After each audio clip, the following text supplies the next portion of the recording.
I have a problem. I want to sound smart. I know it's a little shallow, but we all do it.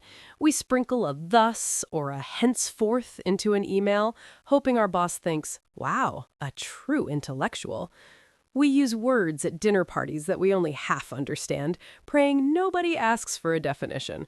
For me, that word, my personal Everest, has always been albeit. It just sounds so sophisticated, so literary. It has this perfect blend of casual confidence and undeniable intelligence. It's the kind of word that makes you lean in, thinking the speaker has definitely read more hardback books than you have. But there's a catch. A big one. I've been terrified of using it.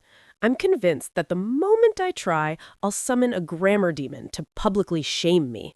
It's a completely irrational fear, albeit a very persistent one. And that was probably wrong just there. See? This is my life. So, I've decided to do something about it.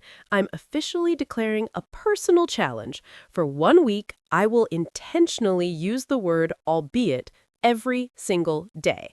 The goal is to go from being terrified of it to making it a natural part of my vocabulary. I'm documenting the whole journey, the wins, the fails, the inevitable cringe. It's an experiment in linguistic confidence. This is my week with albeit. So, day 1. I'm at this trendy, bustling coffee shop. The barista is a very cool, very unimpressed woman with tattoos. Hi, can I get a large iced latte with oat milk? And I guess I'll have a croissant with that as well, albeit I'm on a diet. The barista stares blankly. The espresso machine hisses. She just raises an eyebrow. So the croissant is like, despite my diet, albeit it. She just nods slowly, a perfect mix of confusion and pity, and turns to make the drink. Alex looks at his phone's camera in pure horror. I think I broke it. I broke the word. Okay, that was a Category 5 disaster. In my head, I was James Bond ordering a sophisticated coffee. In reality, I was a sputtering mess who made a perfectly nice barista question all her life choices. So, before we go any further, let's establish the rules for this challenge, which I clearly should have done before walking into that coffee shop. Rule number 1, I must use albeit in a spoken conversation with another person at least once a day. No muttering it under my breath. Rule number 2, I have to try it in different contexts, with friends, colleagues, strangers. The goal is versatility. Rule number 3, and this is the most important, if I mess up, I have to come back here and figure out what I did wrong. We're on this awkward journey together. So let's break down the coffee shop catastrophe. After that mortifying experience, I came home and frantically Googled. Here's what I learned. Albeit is a conjunction that means even though or although. It comes from the Middle English phrase albeit, which literally means although it be. So far, so good. I was trying to say I'll have a croissant even though I'm on a diet. My first mistake was the pronunciation. I kind of mumbled it, but the correct way to say it is albeit. 3 syllables, stress on the second one. More importantly, the grammar. This is the crucial part. Albeit isn't a perfect substitute for although. The biggest mistake you can make is following albeit with a full, independent clause. That's a complete sentence with its own subject and verb. For example, she passed the exam, albeit she didn't study, is just wrong. It sounds clunky because albeit isn't built for that job.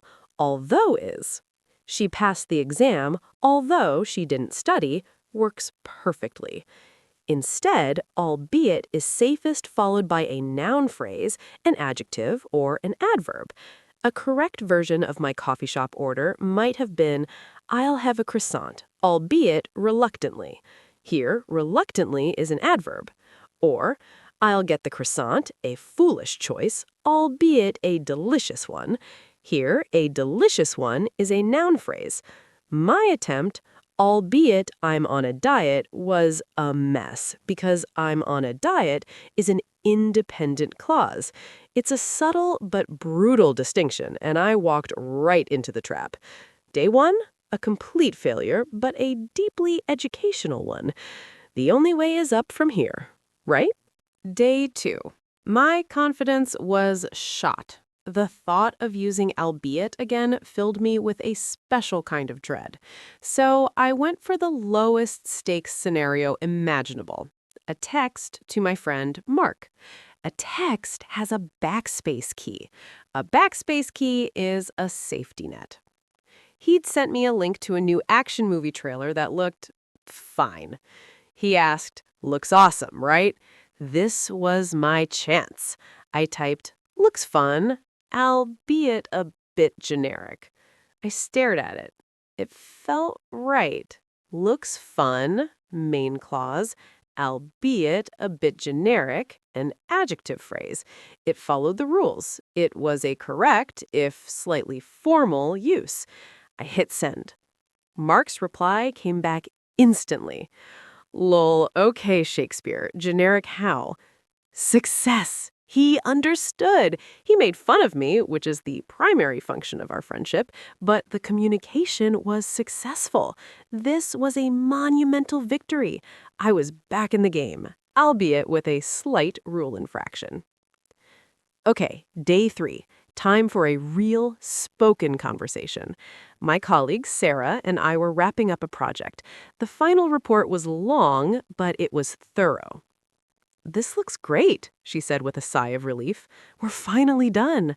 My heart started pounding. "This is it, Alex. Don't blow it."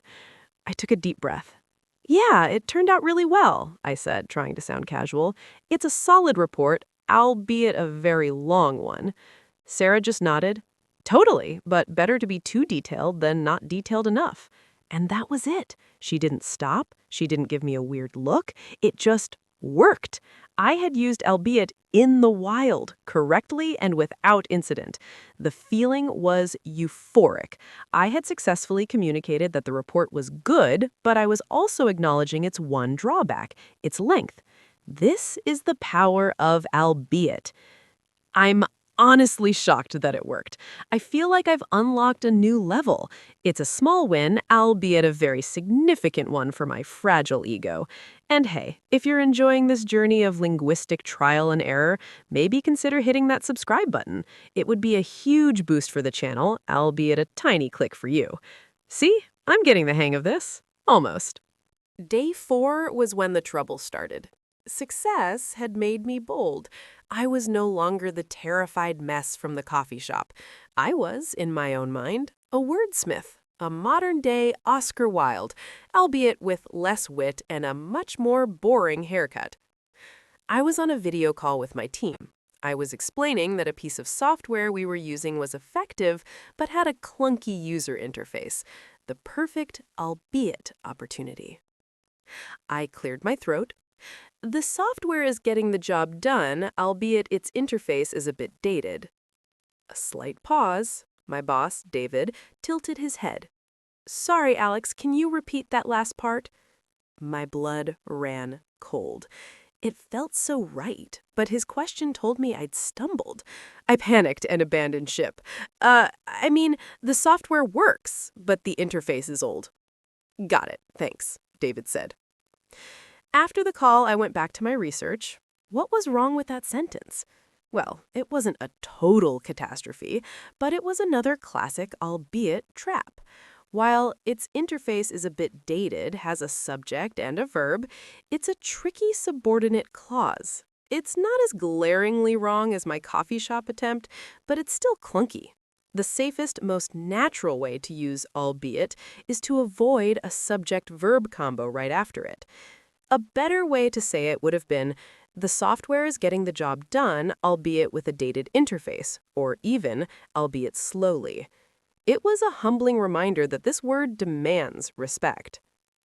Which brings us to day 5, the moment this entire experiment spiraled into a vortex of social awkwardness from which I may never fully recover. I had a first date. Her name was Chloe. We were at a quiet wine bar and things were going well. She was telling me about a trip to Italy, about a small family-owned restaurant she found. The food was just unbelievable, she said, her eyes lighting up. And then my brain, high on its own supply of linguistic arrogance, screamed, "Do it! Use the word! She'll think you're so eloquent." So I did. I leaned in and said, "Albeit the restaurant was small, the food was amazing." Chloe stopped. Her smile froze. "What?" My brain screeched to a halt. Panic flooded in. I knew, instantly, I had committed a cardinal sin. "Did you just say, 'albeit'?" she asked, genuinely curious. It was worse than I imagined. I had tried to start the sentence with "albeit." This is the one thing you really can't do. While some sources say it's technically possible with specific phrasing, it's extremely unnatural and almost always wrong in regular speech. Albeit is a conjunction that connects a main thought to a contrasting idea. It can't just kick off the sentence on its own. That's the job for although or even though. The correct sentence would have been, although the restaurant was small, the food was amazing. Or even, to use my problem word correctly, the food was amazing, albeit from a small restaurant. But no, I flew too close to the sun. The rest of the date was fine, albeit incredibly awkward. I don't think there will be a second one. Day 5 was a catastrophe. I had hit rock bottom. After the unmitigated disaster of day 5, I was ready to quit, to burn my notes and pretend this whole thing never happened. But the rules said I had to see it through. Day 6, I was a broken man. I fulfilled my obligation at the self-checkout. The machine beeped, "Unexpected item in the bagging area." I waved over the teenage employee hovering nearby. "Excuse me," I said, my voice monotone. "I need some help. The machine is having a fit, albeit a very loud one." The kid just grunted, tapped his screen, and walked away. And there it was, my use for the day. It was technically correct, but it was joyless, a hollow victory. I was just going through the motions. That night, I really thought about this whole process. I realized I had been trying to sound smart, not just communicate better. The word wasn't the problem. I was. I was putting so much pressure on it, turning it into this monster when it's just a tool for adding a specific kind of nuance. The goal isn't to jam it in anywhere, but to use it when it's the best word for the job. Day 7, the final day. I had one last chance to get this right. I was in a meeting with my boss, David. We were discussing a new proposal, and I thought the timeline was a little too aggressive. In the past, I might have just said, "The timeline is too aggressive," or "The plan is good, but the timeline worries me."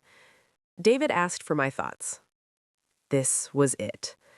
I took a breath, and I didn't think about the word. I just thought about what I wanted to say. "I think the proposal is strong overall," I began. "The strategy is sound, and the goals are clear.